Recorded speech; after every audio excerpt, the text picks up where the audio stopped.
नमस्कार, मैं हूं रविंद्र जैन और आप देख रहे हैं मुंबई मास टाइम्स। आइए देखते हैं आज की मुख्य खबर।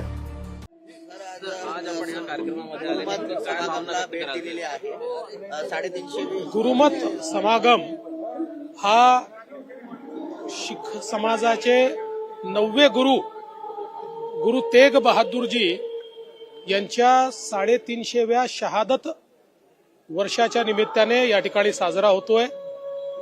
आपल्याला कल्पना आहे की गुरु तेग बहादूरजी यांना हिंद की चादर म्हटलं जायचं।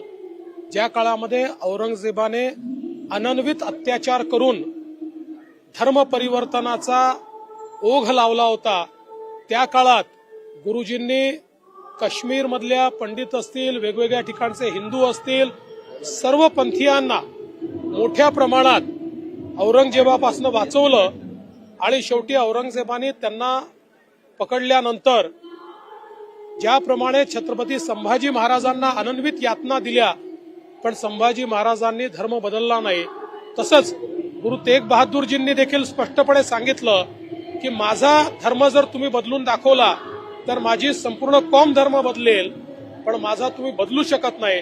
अत्यंत अनन्वित छळ त्यांचा करण्यात आला आणि शेवटी ते शहीद झाले। त्यामुळे देव, देश आणि धर्माकरता या ठिकाणी आपल्या संस्कृतीला वाचवण्याकरता ही शहादत त्यांची होती आणि म्हणूनच हा 350वा जे त्यांचं वर्ष आहे शहादतचं, ते साजरं करण्याच्या दृष्टीनं या ठिकाणी ही संगत होते आणि मी त्याच्यामध्ये आलोय। तेग बहादूर सिंग यांचा अत्याचार जो आहे तो औरंगजेबाने केला होता।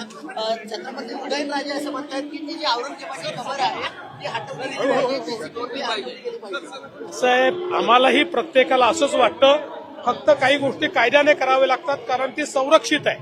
जुन्या काँग्रेसच्या काळामध्ये ASIचं संरक्षण मिळालंय त्याला।